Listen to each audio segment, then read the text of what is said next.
Welcome to Fighting and Surviving Wrongful Conviction, a virtual conversation with New York exoneree Fernando Bermudez. My name is Reina Hernandez, and I'm a third-year PhD student in the Department of Sociology here at the University of Chicago. Broadly, my research covers topics about the criminal legal system and law and their effects, and more specifically, combining longstanding passions of mine. I focused on studying the effects of wrongful conviction and exoneration, and I'll be your moderator today. So this panel came to fruition as a shared effort between me and Fernando. Fernando actually came to me a little over 2 years ago now, excited to propose sharing his story at UChicago, and after a ton of planning and all of this, the panel came to be. And we're excited to be in the presence of great minds who have extensive direct experiences with the criminal legal system in New York and beyond, given panelists' advocacy efforts that span the globe. Thank you so much, panelists, for sharing your time and knowledge and for being in conversation with us. The event is sponsored by the University of Chicago's Mass Incarceration Working Group and the Sociology Department Society for Social Research, and we thank you for your support.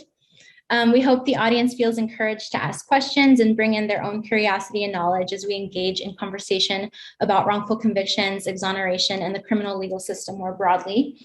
So thank you for joining us. And I'd like to hand it over to the panelists to introduce themselves, and we'll get started with the questions. So we can hit it off to you, Fernando, first. Well, thank you, everyone here attending this meeting. I'm so pleased that we have finally made this happen.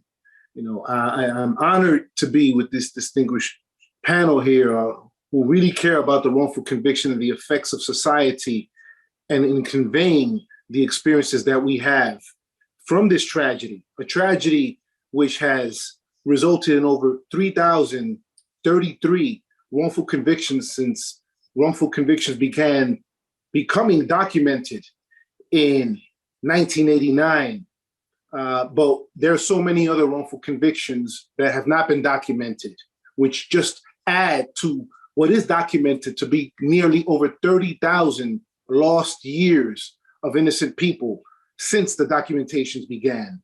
So for me, it's also a privilege because within the horrors of my own wrongful conviction, which lasted 18 years, you know, there was a university that I read about, that I studied about, and I found out that it was the first academic department established in 1892. That is the University of Chicago, where I am here today. Cheers to Reina, cheers to Claude, cheers to my wife, Crystal, and Elizabeth Felber, and everyone listening today, because we are part of a history that becomes the first sociological department established in 1892. And for me, Fernando Bermudez, I didn't know that 100 years later from that point, I will be standing trial in a New York State court, found guilty and sentenced to life in prison. How did this happen?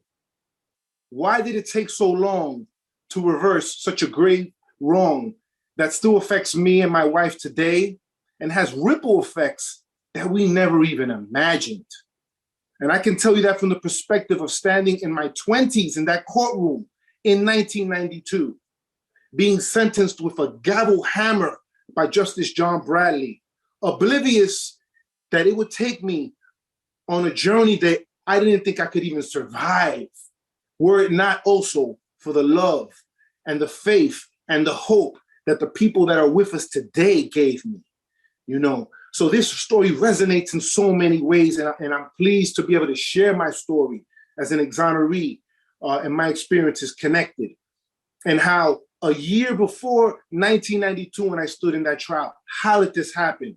Well, we're gonna cover some aspects of this through professional advocacy.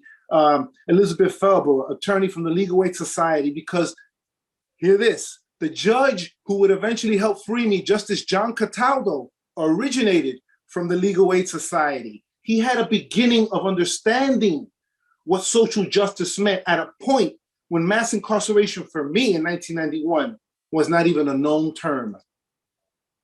And so I would like to share more as the time permits, but I will tell you that in 1991, at the age of 22, my life transformed in ways that I never expected. I was about to enter the medical profession, and suddenly I'm arrested at gunpoint by New York City detectives in my Upper Washington Heights neighborhood where I live with my parents and my siblings. And at that point, we became a dysfunctional family because I was torn from my family, and there began the effects that they would suffer from. But for me, it was all about telling the truth. And I told the truth, and I was not believed. And as we'll learn as I share more, that the truth can be stranger than fiction, as Mark Twain pointed out. So we'll share elements as to how this happened and how I survived, but I want to give opportunity for this vivacious and important panel in the spirit of the University of Chicago today coming through. Thank you so much, Fernando. Crystal, go ahead and introduce yourself, please. Hi, I'm Crystal Bermudez. I hear Fernando Bermudez. And we've been married for some time now. And we have 3 beautiful children and 3 grandchildren. And it's been a long road that we've been taking, a big journey. You know, it seems like we have just kind of trampled, through different lives and even people within ourselves. And it hasn't been an easy journey, through my, early 20s, 30s. I won't say where I'm at now, but I'm not 50. But anyway, I would just say that, it's been a very hard road, trying to support an exoneree and even get him to be an exoneree. And it has really, weighed hard on our whole family journey, including, our outside family members, our children, even now today, even as a single mom. I was a single mom that was married, and it just felt very strange to even be part of a group and to be so in love with your husband and to be there and to live like a double life. I was living a double life. I was going to work, sometime unemployed through my struggle. I really couldn't tell anyone what was going on with my life because that sometime would mean me getting fired or unemployed or ashamed or what have you. I'm a counselor for the mental health community. And so it's just kind of like what's very hard to support my husband through this journey and rear our children. And till today, it's been a struggle to try to get our family back through this society, even through this today. We have even tried to go through a lot of counseling to try to get ourselves healed and have some great understanding through, is there something wrong with this? Just go. Yeah, but this thing is echoing. So it's kind of hard to concentrate. Sorry, you guys. It's like I'm hearing myself to double talk and he's trying to find some place to go. So anyway, we're getting together being at home during this COVID situation, won't we, guys? But anyway, I just praise God that my husband is back home and intact, but it's still not easy because, when you go and do a legal kidnapping of a person right off the street, they don't really realize what they're doing. They just go and find some person that they thought that that they can, that's unprivileged or what have you. Yesterday, I was having a conversation with Fernando and I said, Fernando, do you feel like, a white man or a white guy, what have you? Because he said, no. I said, have you ever felt that way? He said, no. He said, but I do know I have a white education. And I said, oh yeah. He said, yes. Because, one thing about Fernando, what they didn't do, what they didn't know about Fernando, that his parents had put him in private school for his whole entire life. He might have came from Washington Heights, but, one thing about his family is that they came across the Dominican seas. And then he came from the Bermuda's rum family, which meant a lot from his family. So when they brought him over here they didn't bring him, he was born here in New York, but when they traveled over here when they were 15 and 16 years old, they came as young teenagers themselves, full of hope. And so they worked hard, and then he was the firstborn, and they put their firstborn to private school. Not only that, Fernando was born the year of Sesame Street, 1969.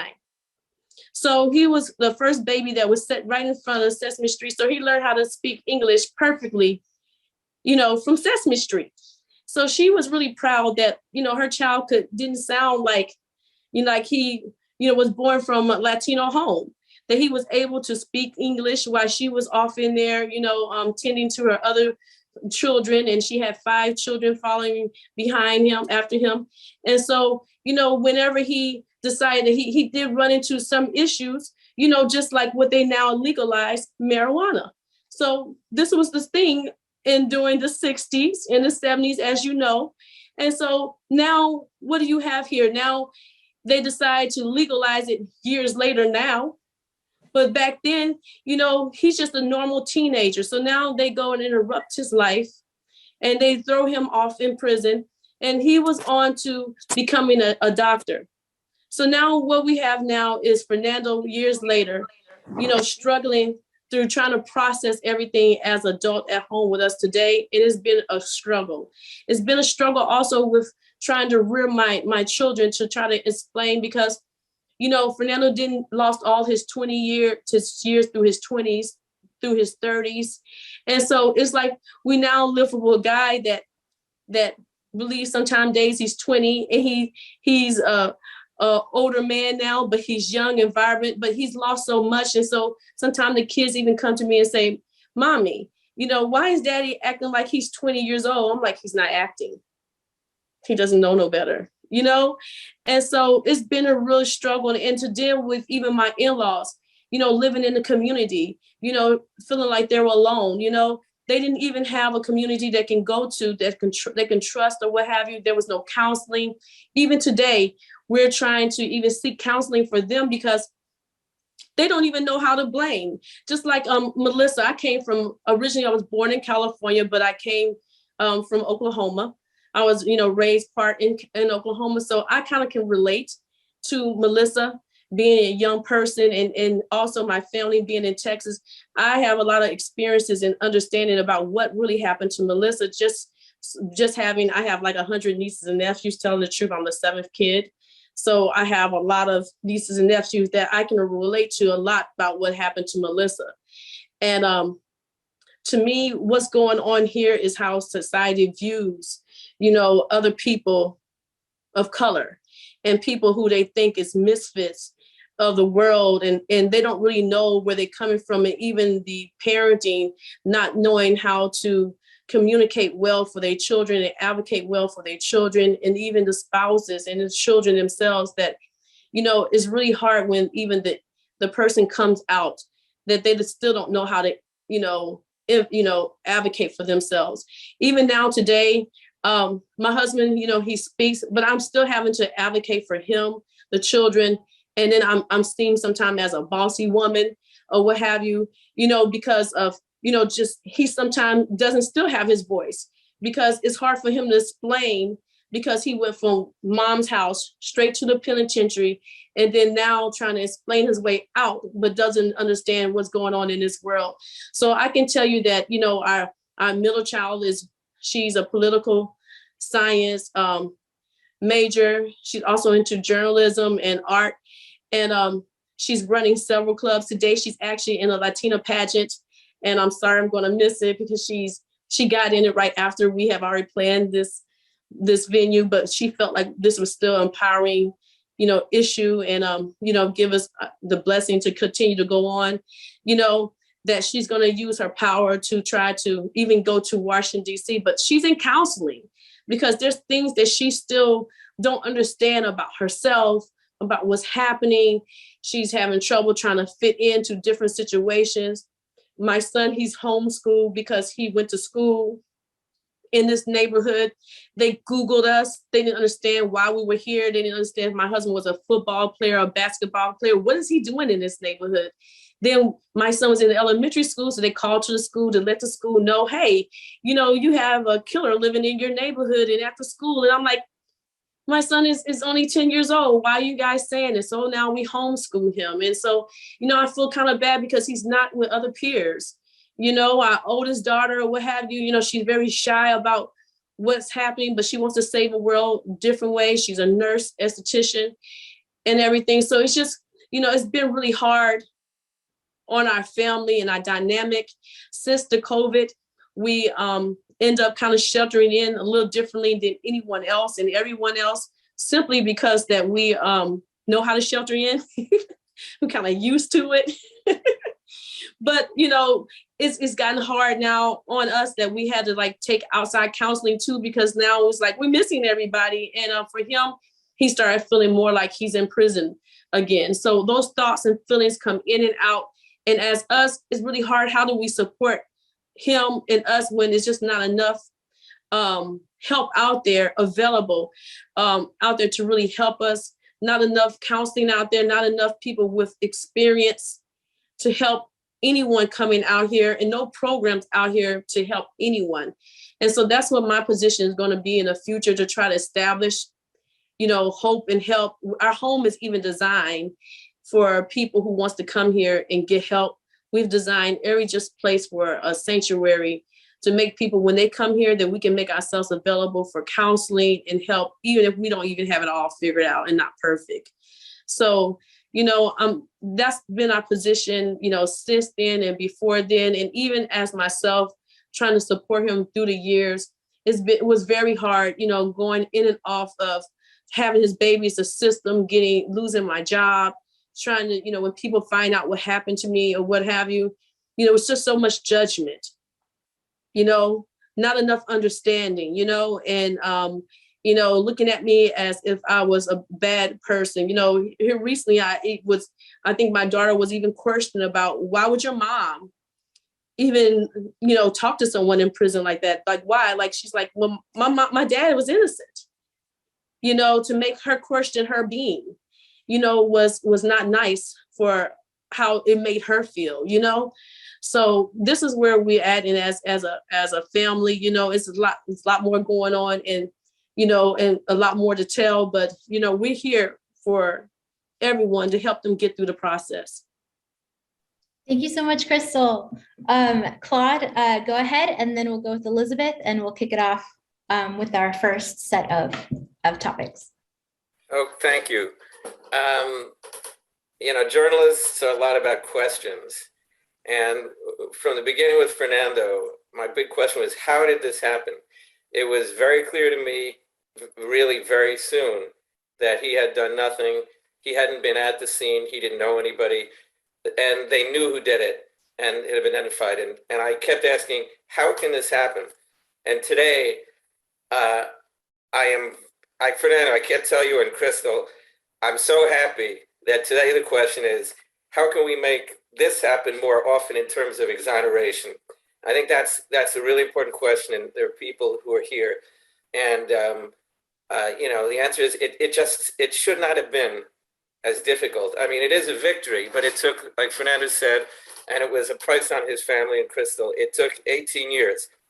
Why was it clear to me very early on, as somebody who, I did not come with a bias. I wasn't trying to find a wrongful conviction. I was writing about all sorts of things.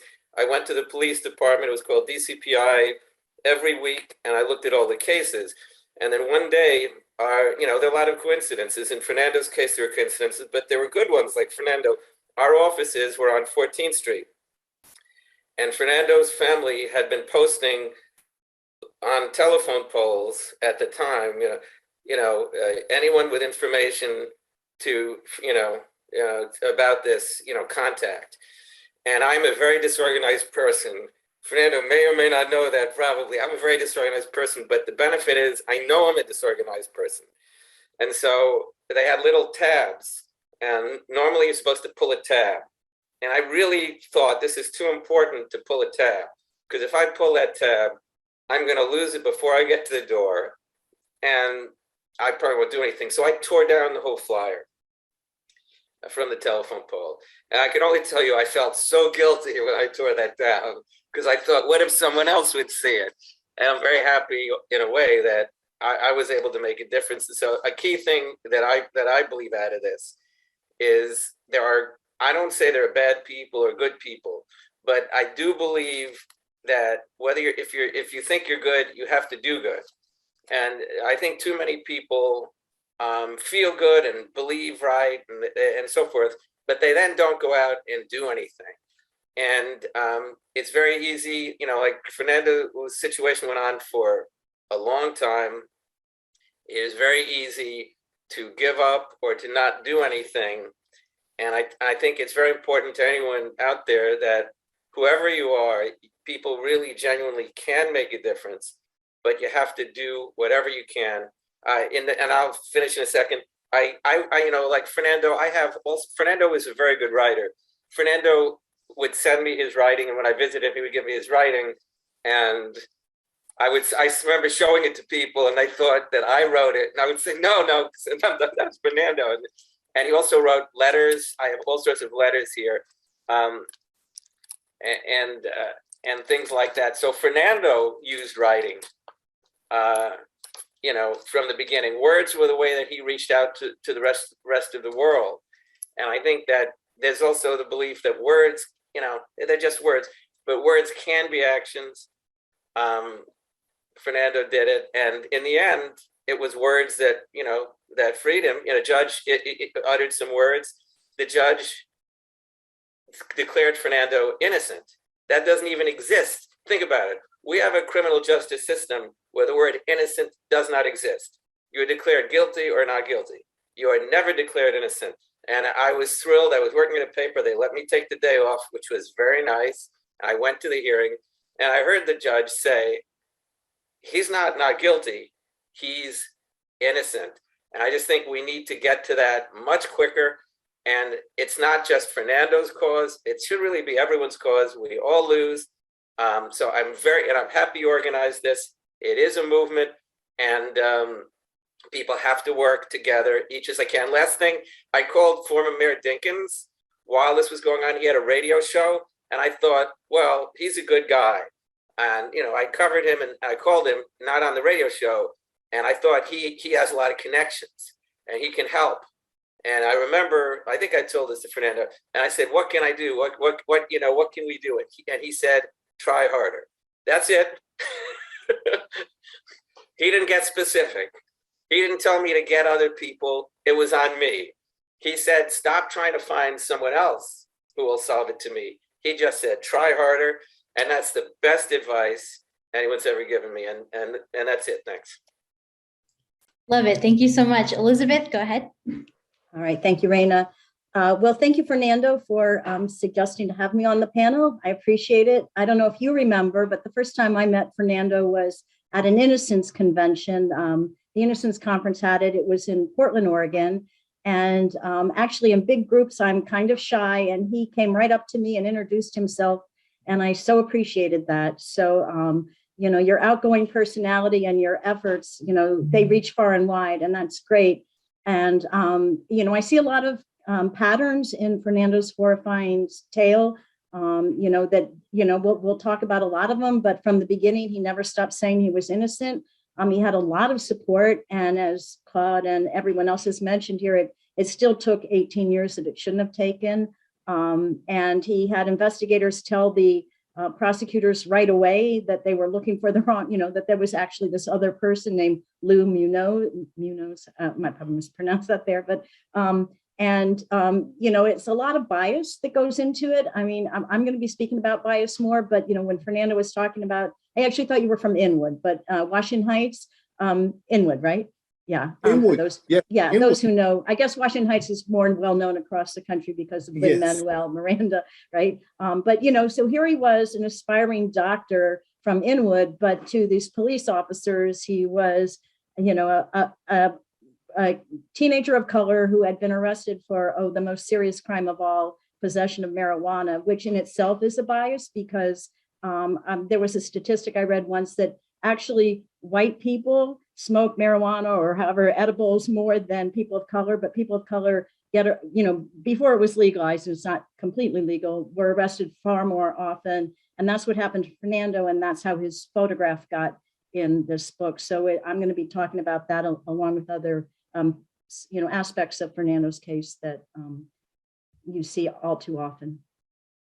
That's all I have. Perfect. Thank you so much, everybody. So I'd like to start talking about some of the causes of wrongful conviction. So Elizabeth, if you can kick that off, and then we can start talking about the specific factors that led to Fernando's case.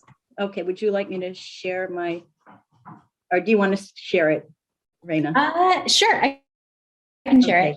And I just want to, I see that Jermaine is on this, Jermaine Archer. So apologies, Jermaine, because he was at the last symposium. So he has seen some of this before. I'm only going to do some of it because we want to mostly focus on Fernando's case. Okay. So this is from a presentation that I gave at an earlier, a similar symposium that Jermaine Archer, who's on this, put together through the Westchester County Legal Aid Society. And it, we talked a lot about causes of wrongful conviction and how to reverse them. Can you go to the next slide? So I think that with every single case that we deal with, there's the issue of bias. And, some of the biases, first and foremost, it can't be overstated, is racial bias. I mean, I think everybody on this call is probably familiar with all of them. I mean, George Floyd is a tragic example, and I'll get into the statistics in a minute. The symposium I spoke at in February, they featured women exonerees, and so during that, there's also the issue. I'm going to touch on that briefly. Gender bias, and I think at one point Crystal said, "People see me as a bossy woman." No, you're just a strong woman, but that's gender bias to call it bossy, right? It's like men are forceful, women are shrill. So there's still, gender biases still exist, and sexual orientation bias. Many of the women who were exonerated were gay, and in the day of daycare hysteria cases, one famous exoneree was gay. So that kind of bias plays a part, unfortunately. Cognitive bias comes up often with forensics. So for many years, people thought forensic science was sacrosanct, that there was nothing, that it was completely objective, that it couldn't possibly have errors, that there was no problem. And more people are seeing that there's a great deal of subjectivity, and some of the sciences that have been used in court, such as bite marks and blood spatter, have been found to be junk science. So I'm going to touch a little bit on cognitive bias, even when like medical examiners are examining evidence. Cognitive bias comes into play. Institutional bias and cognitive dissonance. This is Fernando's case, is Exhibit A on this. From the beginning, and cognitive dissonance, meaning when something comes up, a fact that conflicts with their deeply held belief, it's just shunted aside, unconsciously, deep six, and instead, whoever is involved in this case, I would say it was the district attorney in your case, Fernando, works overtime to say that, to prove that the thing that's staring them in the face isn't true. And I just want to hold up for a minute a book that has, I think actually it's in the slide. I don't know if we're going to get to it, but because we're not going to do the whole thing, but it's called Blind Injustice, and it's by Mark Godsey, who is the director of the Ohio Innocence Project. The Ohio Innocence Project has been extremely successful, and he was a former prosecutor, federal prosecutor,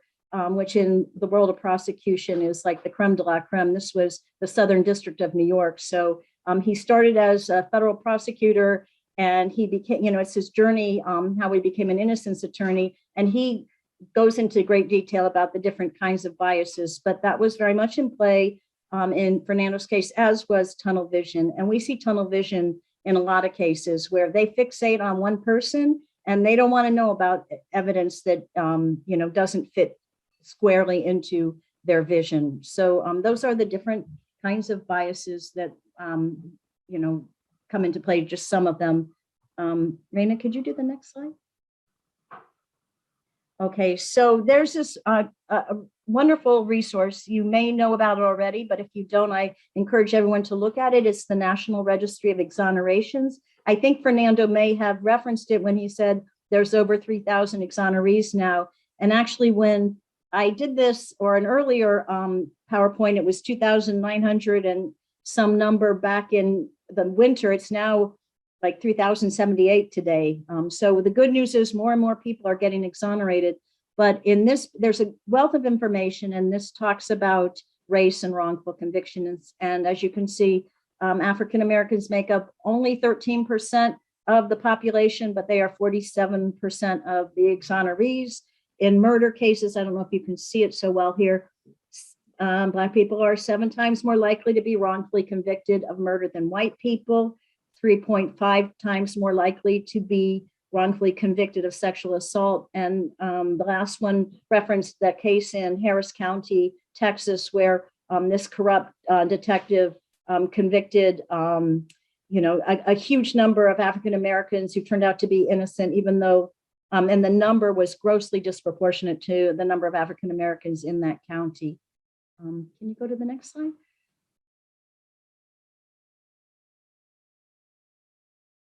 Okay, and this talks about misconduct. So, this talks about, it's more of the same. African Americans in prison for murder are more likely to be innocent if they were convicted of killing a white victim. So like there again is the bias, and the number below, you're going to have to move on. Okay, so you know what? Let's go past this slide. Can you just go to the next one really quickly, which is just in women, 63% of women exonerees were convicted of crimes that never occurred. And when the crime involved children, it's 90%. So you can go on. Shaken baby is in the next one.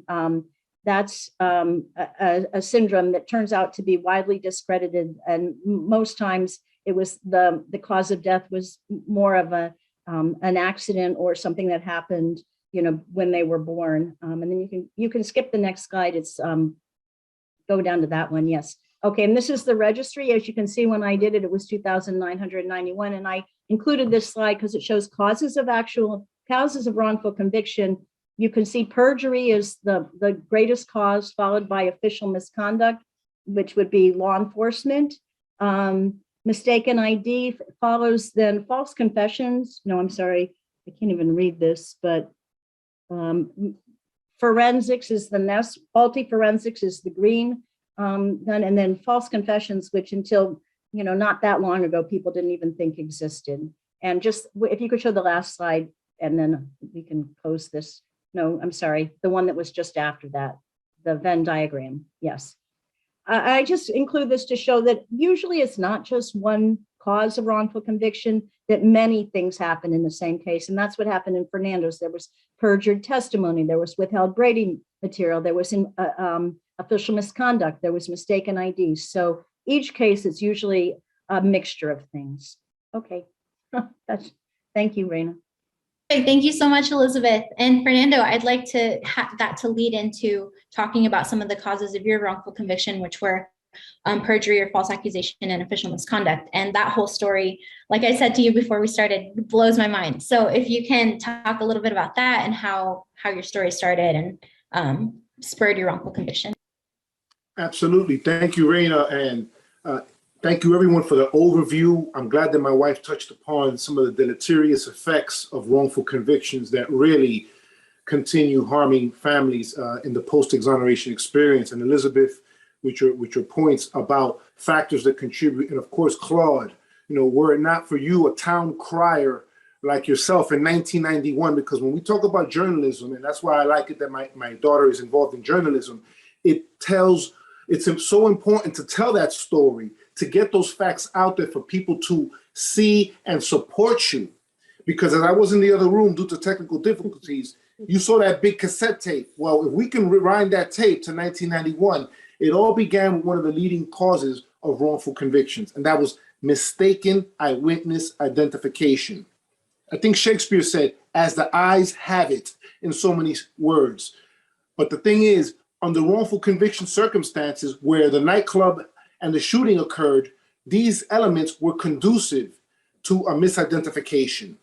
Because after Efrain Lopez had been punched, 16 years old at that point, he told the police and prosecutor who came to defend him, and that was a guy named Luis Munoz from the West 90s neighborhood.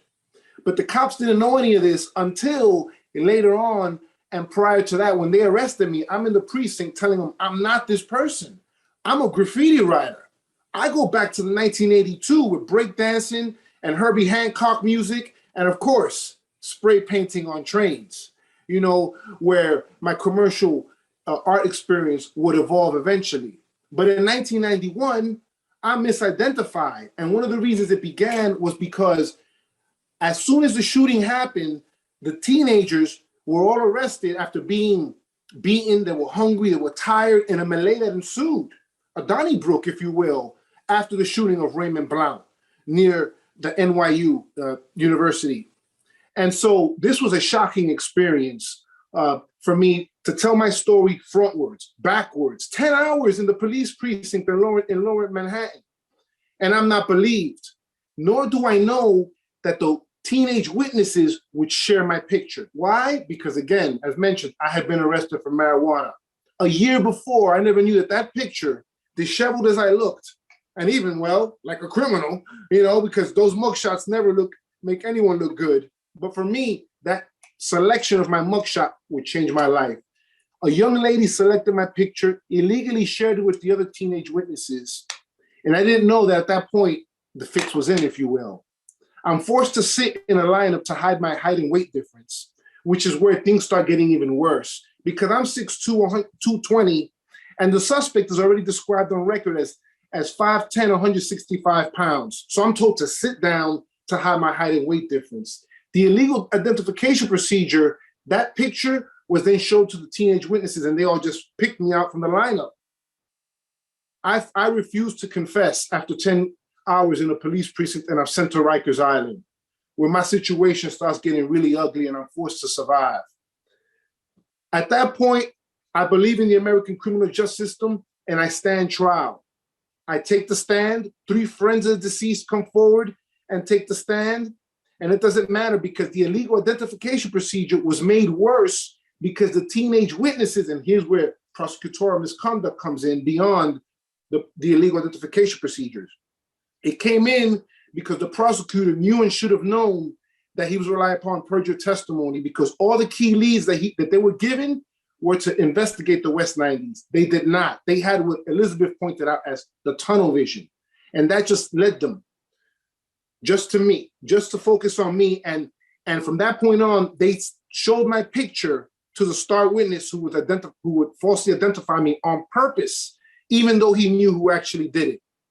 To make matters worse, then the teenage witnesses get their own unrelated charges dismissed if they testify against me. So I don't know any of this. I'm found guilty, and I'm forced to fight for the next 18 years over 10 appeals, each one with a bizarre, unique draining on the human psyche within those prison walls, as my wife and I suffered through this experience, and my parents just tried to find evidence. So my journey was one where prosecutorial misconduct, it should be held accountable, and it led and compounded my situation because the prosecutor on the eve of my trial, mind you, I'm going to trial now in 1992, and the prosecutor drops off boxes of material at my trial when my jury is selected. Too late, too little. We can't investigate. So at that point, by 1992, after I lose, all this evidence, the searching of the archives, Claude starting to scribble his articles, because by now he's hooked. Claude is hooked, but there's another gentleman who's hooked, and his name is Mike Gaynor. He put on his hat, East Coast Detectives, and Detective Mike Gaynor, formerly a decorated Brooklyn detective, began investigating my case with Mary Ann DeBarry, a former nun turned attorney in her late 40s, and I became her first client. She was like a Joan of Arc with a law degree. And she went into the projects and began creating the groundswell effect with Mike Gaynor and the other attorneys who would join and stand on their shoulders to get a better look. And this began a state where even when you have the facts, as Claude pointed out, that doesn't mean that your evidentiary hearing is succeed, because court after court, particularly under the court that wrongfully convicted me, for the emperor there who had no clothes, he refused to admit he was wrong. And he would shush out Mary Ann DeBarry, a lady who stood 5 feet tall, 100 pounds soaking wet with high heels that would go clickety clack. And she had the energy of a hummingbird to write motions to defend me. And the voice of a teeny bopper telling the judge that he was wrong. But she had it right all along, just the way Claude had. And together, we created the groundswell effect with my wife and others fighting. But even though we had all these facts, it would take that long because the system, as one other issue that relates to why the wrongful convictions happen, refuses to admit it's wrong because it is a bitter pill to swallow for the system that they sent an innocent person to prison or even death row. So we have a tragedy in the making that unfolds only and can be stopped and prevented and curbed through accountability. And that's what we need next. Thank you. Perfect. Thank you so much, Fernando. So I'd like to talk a little bit about the road to exoneration. And aside from, the PTSD, the trauma that has ensued after, immediately after a wrongful conviction, even from the point of suspicion, like you mentioned, the road to exoneration it's unpredictable how long that will take. And there are many factors that contribute to how long that will take. But for example, in my research, I talk a lot about how wrongfully convicted people experience the legal system while in prison. And I'd like to talk a little bit about that and the role of support systems in prison to help, reach that actual innocence declaration and to reach exoneration. So I'd like for Fernando to talk, you can talk a little bit about that and Crystal's role and Claude's role. And, Elizabeth, jump in, when possible, to talk about your investigatory role, during the incarceration stage, because I don't think that gets a lot of attention or it gets enough attention in the space. So yeah, take it away. Well, I can say that the process of filing appeals is one of hope, where you cast the line, you send the SOS distress signal to other courts that they can see something is wrong. That you are stuck somewhere where the Constitution has to shift to protect you. This is where you're depending on some of the issues embedded in the American criminal justice system to still help get it right. And in that process, you're forced to wait. So wait involves the aspect of your life just passing by as you sit in a prison cell. For me, it was a 6x9 foot prison cell where I was forced to wear this shirt for 18 years. 17 if you count upstate, 1.5 if you count Rikers Island, where you can wear anything because you were still not convicted and you still could wear your civilian clothes. But once I reached upstate, once I was found guilty, I was forced to wear this shirt for over 17 years. And it was my clothing of humiliation, in addition to the shaved head that I would be given when I first landed upstate, saying goodbye to Claude and all my loved ones, on a journey that I was not expecting and that I didn't want to go on, And I had to wait for the appeal process no matter what. And for me, it meant trying to learn the law, understand that for me at that point, incomprehensible language of Latin, but Marianne started teaching me Latin and she started helping me, encouraging me to go to the law library. And I started getting involved and I started learning and I started communicating. For me, writing letters was a way to get people to listen to me because it was a waiting period. I could not go anywhere. I could not go get some good food down the block like most human beings. I could not go hug my family or my wife and my children, who were coming to see me religiously, throughout my experience. And it was heartbreaking for me. And so I had to wait. But at that process, the appeal is one of hope. Every year, thousands of people cast their appeals as if some sort of lottery, hoping they get that winning ticket at a chance of freedom. And it's not always that they're innocent. It's just that sometimes a technical issue can help mean the relief you need to get out of prison. But overall, it's a very arduous process where for me, each time that I got hit with a loss of an appeal, it broke my heart. And I would walk around the prison system split in several ways, where I could only recuperate through the faith in God that I had and that my wife helped give me, and the encouragement that she gave me along with my parents who began investigating. I have pictures that I have of the journey, and you could see some of the players at some point that I could share, but the appeal process was long and hard. And one of the toughest appeals, I'll just say this quickly, was that in 2005, I went to a habeas corpus hearing, and I had been 10 years upstate in prison. It was in 2005, it was actually 2001. And I went up there, and years later, I would be denied my habeas corpus. And that same judge would seek to deny me in my federal case against the city of New York, because she was the same presiding judge who got it wrong in my state habeas corpus hearing. The one who agreed that my identification procedures were horrible, should not have happened, but yet let me still stay in there until 4 more years later, I had to fight. And in that process of 2005, my son was born. And I had to have that hope through the appeal process.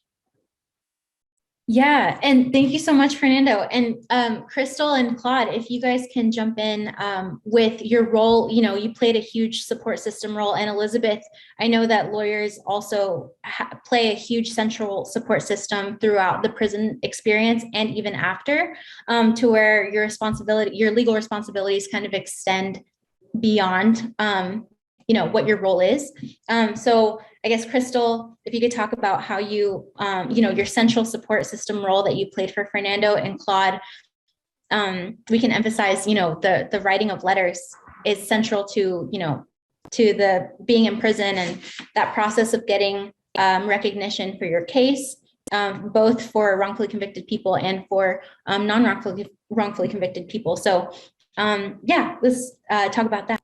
Our journey was a long journey. I mean, I went from, I suffer from dyslexic, and it was really hard for me to start writing Fernando, because I mean, he started critiquing me. You know, he's an educator, so you know, he started teaching me, and so, but we broke through that, and so I knew he needed. I mean, I'm a pastor's kid, and my mom, she's a pastor also, and she's a school teacher, so. I just started journaling to him and writing him, and I learned a lot from him, and we learned a lot from each other. And so I just started every day writing, journaling to him and writing him, and it just became healing for both of us. And I stayed in Oklahoma for a bit while as we were still married, and his mom asked me to move to New York. And so I relocated to New York midway from in our marriage, and I relocated to New York over 20-something years ago.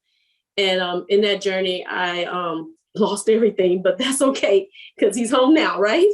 But in that journey, when I did, our family began to grow, and we began to write every week. And every week I would go down there to see him religiously. And I was so driven, and because he was innocent, I'm like, you know what? I'm going to be the first one at the door. And with that, I ended up he started having me take other women just because I didn't have any money. And I had an accident with my hand where I couldn't work. So I had to go through 3 surgeries. And so I started taking the women down there. And so they loved that I got there before the buses and everyone else. So that was my transportation and money for getting him going to see my husband and taking the kids and being able to be that support, because I felt like he was innocent. So I'm like, listen, he's just falling to pieces. He needs as much strength as he can. So every week I would go down there and take a family down there or what have you. I wouldn't even have enough to probably break even. So I wouldn't even eat. I would just let him eat, the kids eat. And all I wanted to do is just be there for him. I will hold back my tears. I would tell the kids, just hold back your tears, because your dad just really couldn't handle it. Then we would go into the van or car that we had. You know, I broke down several cars and vans trying to get there, because I didn't have money to even get oil changes or what have you. It was only God that even got me through. I think even, I won't say, but I believe Claude helped me one time, you know, fix my car to get down there to see. Thank you, Claude. And one time helped me move. And so we all helped each other as a group, you know, to survive. And I would go down there to continue our strength. You know, I'll go down there to the trailer visits. They were every 3 months, and it was 3 days. And we made sure I didn't miss any one, even through blizzards. I would go get a hotel, and we would just sit there and wait throughout the storm. I would call my dad, and I didn't know how to really drive in snow because Oklahoma has snow, but not like that. And I still consider myself an LA girl. So anyway, I would just cry, Daddy, I don't know how I'm gonna get here. Just pray me through. So I would get over there and get there. And I'm like, okay, please shut down the prison. So I have one more day if it snows.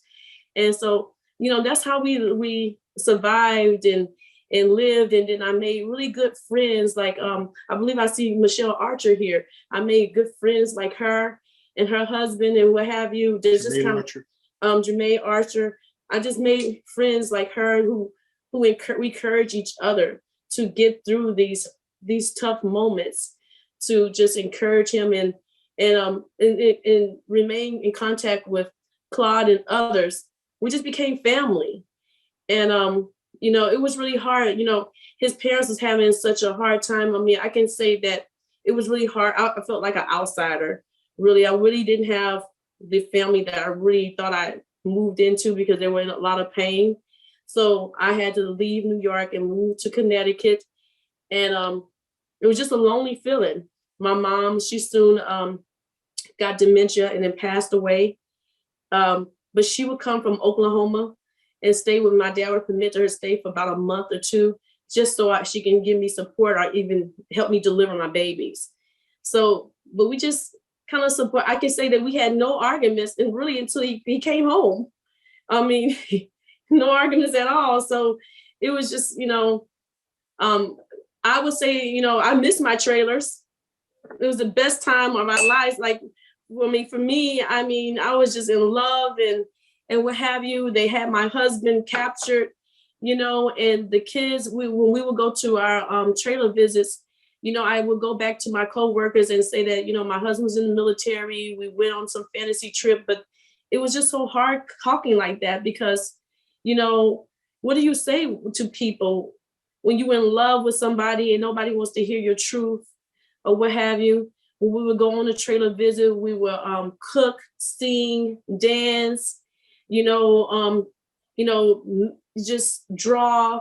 We just had a good time. We try to pretend that we wasn't even there. And then the kids would go back to school, school, and they would say that they had a vacation with their dad someplace or what have you.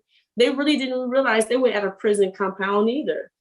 So that's how we did to get by. And I didn't have any money to go back home to visit my relatives in Oklahoma. Most of them ended up passing away before I even got to see anything. And when I did see my sisters again, they were all old.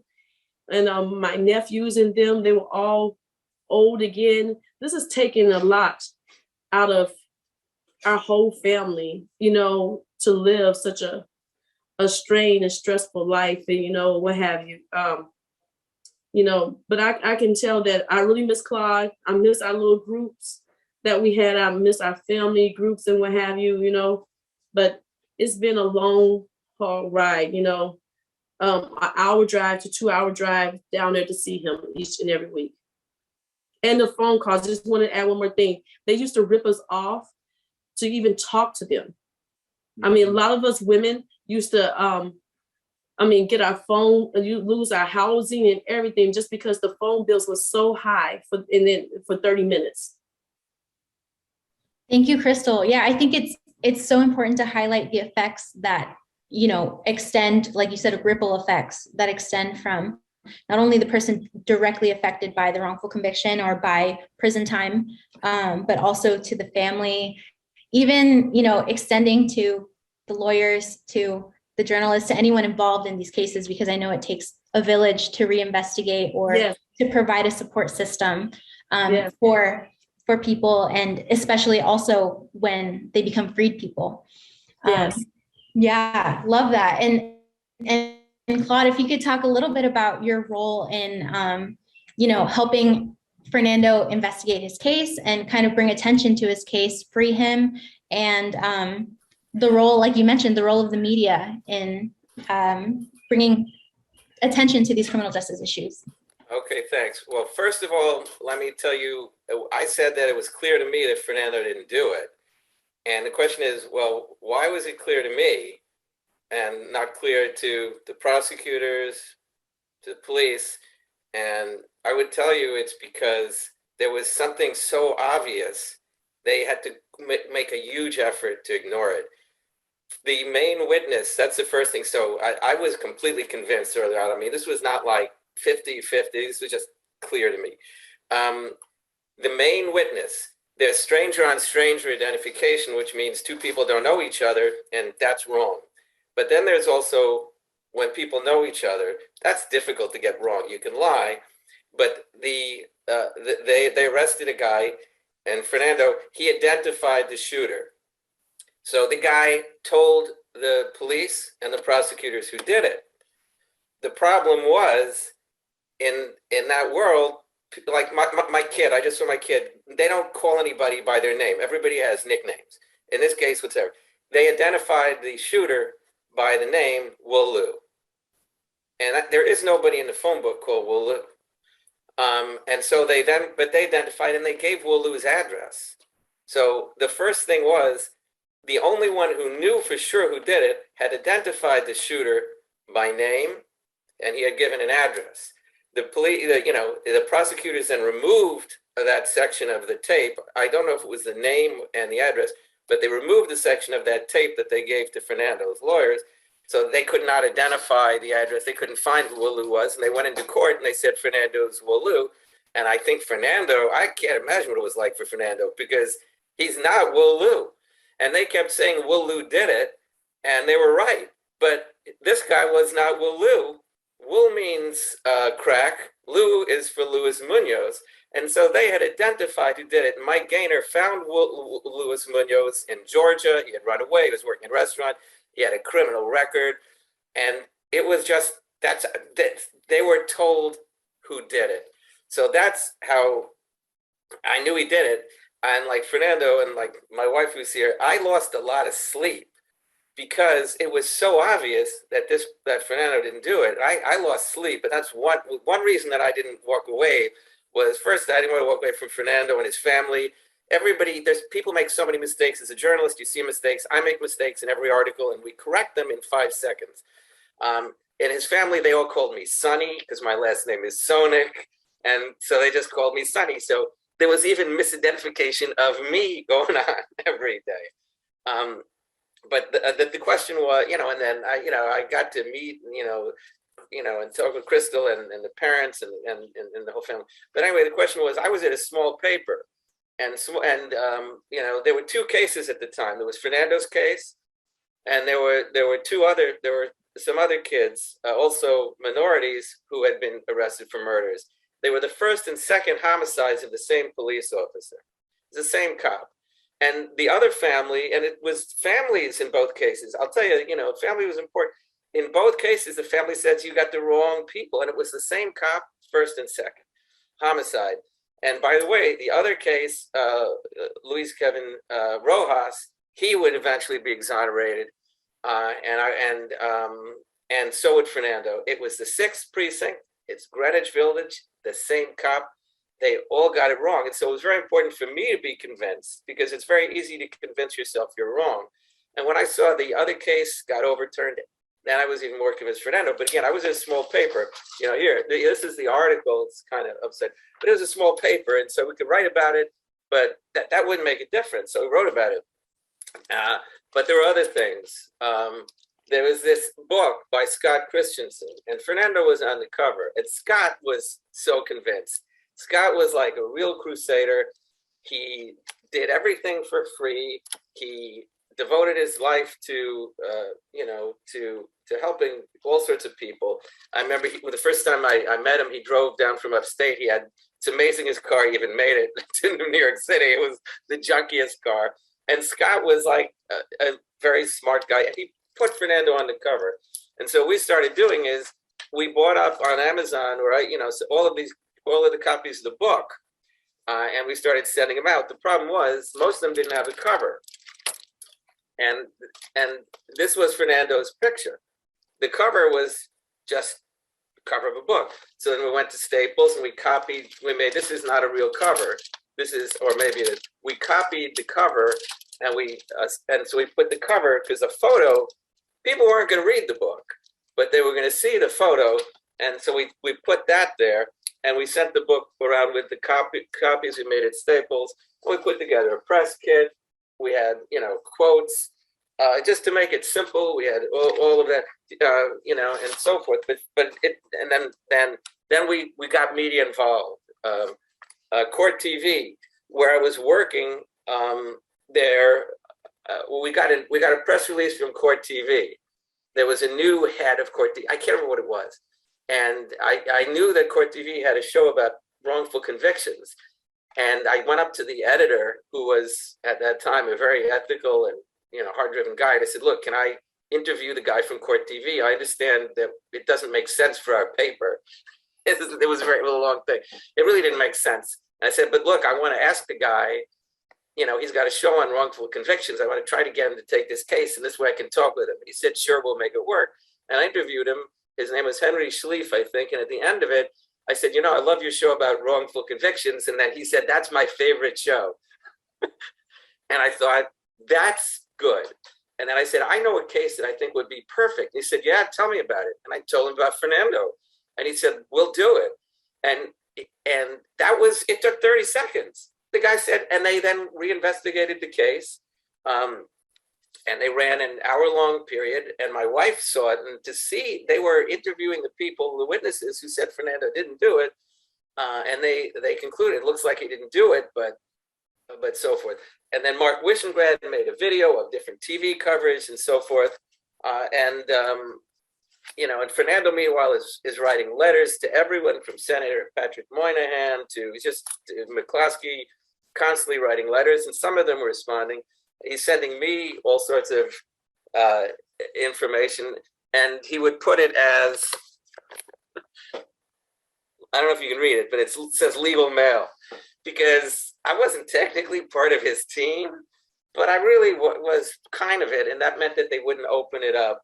And then eventually Scott and I kept calling the New York Times, and then the New York Times put Fernando, the article was actually on the front page, which was shocking, because this is an old case. But if you read the headline, his accusers recant, because everyone had recanted. Fernando remained in jail for many years after all the eyewitnesses, and there was no forensic, the only evidence was the eyewitnesses. And they had been held for many, many hours, and they were kids, before they picked a photo. And they had recanted for many years. And the judge who, I think I can't understand it, Judge A.K. Bradley, he doesn't even have a name, he has initials, which is not a good sign. They kept him in jail for years afterwards. And the Times article was great because it's the front page, but he said but convicts' hopes still fade. But they put it on the front page. I don't even know why, and so forth. Then finally, a federal judge weighed in, and you can't read this, but it basically says there are not 6 identifications, there's 1, because the main reason Fernando remained in jail is 5 or 6 people supposedly identified it. But the judge said that's not actually the case. These people all saw the same photo and nobody who didn't see the photo identified Fernando. And so, things were starting to come together. I remember Hellerstein, who was handled the pier, Hellerstein went out for drinks. He thought he won, and they lost again. They kept losing, the Reuben Hurricane Carter level. They kept losing, and it just made no sense. And then finally, unfortunately, I realized the problem was the people. The problem was the people in the system would not admit a mistake. The judge had to retire. And that's why it took 18 years, because it kept going back to the same judge in part, who was very compromised, highly compromised. And finally, the judge retired. And then finally, the prosecutor retired. And I have to tell you, if the judge and the prosecutor had not retired, I don't know what would have happened. But they both did. And all of a sudden, people who hadn't been looking at the case for years looked at it, and I think it became obvious. In addition, there were so many assumptions. Like, I would call the prosecutor's office periodically. I'd say, look, I'm a reporter. I'm not calling you for coverage. I would call them, and I would talk with the cops and the prosecutors, and they would say stuff, and I would say, that's not true. That's wrong. They would say his girlfriend they had so much incorrect information. And and the cops would say things like, he's a frequent flyer. In other words, if he didn't do this, he did other stuff, and he's just a criminal, and he's not and so forth. But eventually, it got eventually, and then what happened with Fernando is, like, I still remember Crystal was very upset. I got very few calls from Crystal or whatever. This was the most upset I maybe had ever heard anybody. And the prosecutor said to Crystal and to Fernando, if you admit you did it, we will let you out. And Crystal didn't know what to do. And Fernando said, I'm not going to do it. And she was just upset. She wasn't upset with Fernando. I think she was upset with what they were doing, which was they were saying, we're going to let you out, which means we know you didn't do it. But even though we know you didn't do it, you have to say you didn't do it, that you did do it, so you won't get any money. You'll be a felon for the rest of your life. Your life will continue to be ruined. And Fernando refused, which took a lot of guts. And even the lawyer was upset because they're going to let him out. But they stayed true, and they refused to make that kind of deal. The system was continuing to try to exploit him.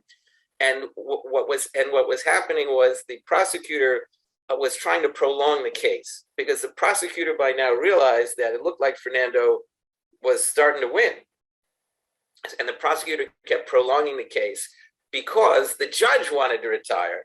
This went on so long that even the new judge wanted to retire, and the prosecutor knew this judge, unlike the first who had been a prosecutor, I believe, this judge came from defense or whatever. They wanted this judge to retire. And then the judge said something that made me feel good at some point. He said, this case is significant. And I believed when he said that the case was significant, one of the reasons was it had been on the front page of the New York Times. There had been an hour-long documentary. It had been in the New York Law Journal. And it was, injustice depends on keeping people invisible.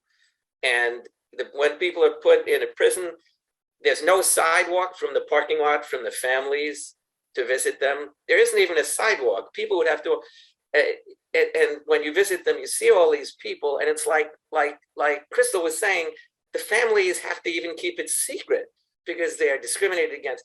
And so it all depended on being invisible. And they wanted him to admit guilt and continue invisible, and they refused. And then eventually the judge said, it's important. And I think he meant in part, it had been widely publicized. And then the New York Times, which had covered it, put a reporter on it. And that's Barry Sheck. What's his name again? I forgot. That's not Barry Sheck. That's the lawyer. Oh, man. Barry Pollock. Barry Pollock. And Barry Pollock. And if you look at it, people matters a lot. Barry Pollock is the same lawyer who had got Martin Tankleff exonerated. And Barry Pollock comes from a big white shoe law firm, whatever you want to call it. And he had taken the case, and he was there. Other people, Mike Gaynor did, and other people did all the work. But Barry Pollock, he stopped the adversarial thing. And I felt that media had, New York Times had been aggressive. They put the thing on the front page. But I also believe the New York Times is one of the reasons that Fernando got convicted. This was in Greenwich Village. There was a lot of pressure to solve cases. And the cops believed you solved it in 48 hours. And the media at the time, they were writing articles about how dangerous Greenwich Village was. So I think the New York Times, and the New York Times was doing that coverage of Greenwich Village. All these people, Fernando and the other people, they have all been let go. They never should have been put in jail. The media was one of the reasons it happened, because they wanted, the good press of solving it. But eventually, I think media did help. And even small media by getting big media. And that's why I think if anybody wants to help, you identify what can make a difference. In our case, we believe the New York Times could make a difference. In other words, we didn't want, there were articles in the New York Post, there were articles but we believe the New York Times can make a difference. And what can make a difference focus on that and get turned down and keep going. And eventually the difference happened in this case, and that's it. And it's because like Crystal and Fernando kept fighting and focusing, and eventually, like Fernando kept saying, you know, the truth will out, and then Fernando finally got out. But the truth was always there, which is to me the really tragic thing. And how people were able to just lie about it and deny it is more than a mistake. Wrongful convictions may be about mistakes, but like Fernando said, people don't then refuse to admit that they are wrong. And it's as if they are in trial, and they are not. It is not about them. And that's why they fight, because until they admit it, there is no error, and they're not wrong. And they just have to understand they can be part of the solution, and as opposed to choosing to perpetuate the problem. Perfect. Thank you so much, Claude. So and that brings up an important point about the role of prosecutors, the role of official, how official misconduct plays a role in perpetuating these cases. And so keeping transparency, keeping authorities accountable is super important. And so I'd like to move on for a few minutes because we do have to keep a little bit of room for Q&A, or I'd like to. So if we can talk about, advocacy and, the role of advocacy today for these cases. Fernando, what you do with your art. Elizabeth, your reinvestigatory role at the Wrongful Conviction Unit. Claude, your journalism, your plays, and how that plays a role in bringing attention to these cases. And the role of advocacy and what can we do, as a public to bring attention to these cases and just be an advocate for criminal justice reform and even abolition. Well, if I may say, how much time do we have? Because I want to ensure some question and answers for anyone in the audience. And again, I want to thank everybody attending. Thank you so much for being patient. If you have questions that, I would love to have time to answer. Stick with us. Again, the University of Chicago, where coffee is even better. Yeah, we have, we are running short on time, but I'd like to show some of the advocacy work that you've done, especially with your art and these different forms of advocacy that you all have engaged in so far.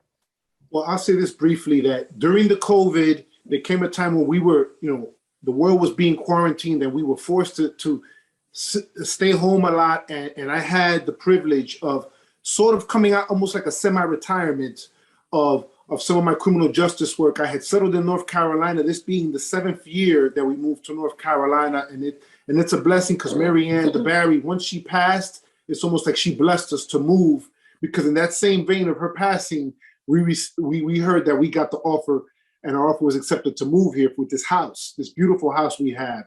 And so during that time, once 2019 happened, after some years in North Carolina and settling and doing the best I could, being a dad, being homeschooling my son, being with my wife and doing criminal justice work, COVID locked us down and I was able to get an offer. I was working with New York Citizens Project for some years, doing a lot of social justice work and lectures.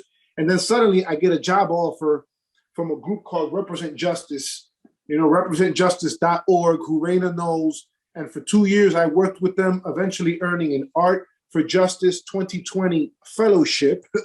I like the way it sounds, fellowship, in which I was able to lecture during quarantine to many places. And it was a blessing. It was a dream come true after lecturing in 2019 with my wife in Germany. And that's where we began together, the Apple Seeds for Justice, in which from those years on, particularly 2019 and on, we were able to help people. And so my advocacy came from the sheer aspect of remembering my graffiti past in the 80s, as I've mentioned, and then bring it into social justice causes. The picture of the precinct on the poster is this, in which I took that cup and I told my story for hours at the 6th precinct. And this picture depicts that night in 1991 of the summer. And from then on, I continued just doing art for different causes, just in my way where I could help social justice causes. The state of Melissa versus Melissa Lucille, who just got off death row. Other causes, such as Julius Jones, to fight for him, my wife and I, off of Oklahoma's death row, where he was safe and is still fighting for his freedom. So I found that my graffiti past would be an opportunity to just give people opportunities to have hope. This being a card that I sent to thousands of prisoners through a holiday card company, which commissioned me to do art. So I found that my past can continue in the future to create opportunities to encourage others to believe in the wrongful conviction harm that we can make a difference about. So for me, it became a matter of rising up during the COVID and becoming a person who would transform himself through art and the aspect of storytelling to enhance it. And that's what I seek to do today in instilling my story through art and other messages to be able to share my experience even that much further. Awesome. I love that so much. And how advocating, experiencing that for yourself, and also, Claude and Elizabeth, with your experience, how advocating is still, crucial to your everyday life, and the role that you play in advocating for criminal justice reform, criminal justice, in some ways abolition. And Elizabeth, if you could talk very briefly about your role at the Wrongful Conviction Unit in investigating these cases now. So can you just define briefly? I'll just limit my comments. A couple minutes. Okay. So we began in 2019, and at first we had a few people write to us, and now we have a wait list of 200 people. We have people write to us, and we take their cases, and we start with the cases where we feel like we have what we call a path to exoneration. We track down old witnesses. We track down evidence to try to get it retested if possible. And I do just want to point out that a lot of the cases came from the time when Fernando was convicted in the early 90s, really was the start of mass exoneration. I worry about the parallels now, because after years of criminal justice reform, now they're talking about getting tough on crime. And, we have a mayor that's saying that in New York City. So it is really important that people be aware of, there must be an accounting. And every time we get an exoneration, there's hugs, everyone's, just so happy. Finally, the person is free. And yet, as I think it was Claude who touched on, you need to have some accounting. The detectives, the prosecutors, they need to be held to account. Many times the people who put our clients wrongfully behind bars are now judges themselves. The bias just goes on. I mean, the good news on this front, I will just say, in terms of our advocacy, is once we feel like we have a critical mass, we now go first to conviction integrity units in the district attorney's offices. Barry Scheck has been instrumental, at least in New York City. Every single office, with the exception of Staten Island, has a former defense attorney at the helm. And we're hopeful. I know in Queens, they've had a number of exonerations in the short period of time that a former Innocence Project attorney has been there. So we're going first there. And if that doesn't work out, because it's so much easier for a judge to do what a prosecutor wants them to do, sadly, then we go and we fight in court. But like Fernando, we don't stop fighting. Thank you. And I guess I'd like to open it up now a little bit for Q&A. If we can take a couple questions before we close the session, that would be great. And if, we'd want to take the format of unmuting, and you can talk to Fernando yourself, or Crystal and Elizabeth and Claude. Feel free to unmute and join the conversation. Go ahead, Watson. This was a really good talk. Honestly, I'm really appreciative that everybody was here to talk about different aspects of, I don't even know how else to describe this grave injustice. These words don't quite represent the absolute bullshit. Do forgive my French, that you all were put through for actual years. It reminds me of this sort of anger I felt while I was reading The New Jim Crow by Michelle Alexander. This is something I have to present on for class. And I want to ask, I wanted to have something clarified. Mr. Fernando, you mentioned that there was a judge who put you through a habeas corpus proceeding in 2001, had gotten, even while acknowledging that you hadn't done anything wrong, had gotten your situation botched, and was the same judge 4 years later who did, you'll have to forgive me, can I hear a bit more about that experience? Because I'm really starting to understand how these judges hold on for dear life while devastating a person's life. I just wanted to have that part of your story clarified again. Sure. After not succeeding in the state court for so long, I had to go to the federal courts to attack the constitutional issues. And the judge I got gave my case to an evidentiary hearing with a federal magistrate judge, who then ruled that my identification procedure was unconstitutional. And then the judge who assigned the federal judge, the magistrate judge, was Judge Loretta Presca, which was a federal district court judge. And she just rubber stamped his decision, that 50-50 decision, which had they done further would have freed me around 2005, at least when she ruled in 2005. So years later, as I'm filing suit against the city, suddenly I get her again. And it's like, wow, how does that happen? That was so rare for that to happen. And then I had to deal with the bias that she had against me for not getting it right. And me getting it right in the state courts and finally being freed. Declared actually innocent as the first Latino in New York State legal history. Actually innocent. And I would just like to say, she put us through living hell so many times. And we had to overturn her how many times? We had to overturn her? Yeah, the Second Circuit finally unanimously overturned her because she had the bias of siding with the police and prosecutors, giving them immunity. So the experience was that she could have even helped me in that case against the city. Like she could have said, hey, I got it wrong. Let me do the right thing now. Instead, she fought and gave them immunity. So fortunately, a 3-panel judge for the court, the Second Circuit, ruled against her unanimously and reinstated my suit against the city. And this woman, she's an extremely famous judge, by the way.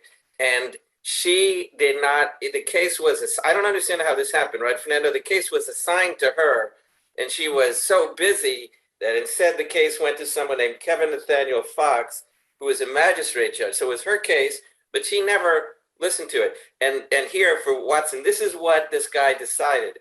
He decided that the, passing around the photo made the catch unit exercise impermissibly suggestive and conducive to irreparable misidentification. And by the way, that was in 2004. When were you let out? When were you finally freed? 2009. So they decided that the identification, which was the only piece of evidence against him, was improper, but they didn't let him out. And that to me just doesn't make any sense. our heart was crushed because our son was born in 2005, and they said that all our appeals was over. I had to get into my really prayer state, and I said, this is not over. God has told me my husband's coming on home, and that's it.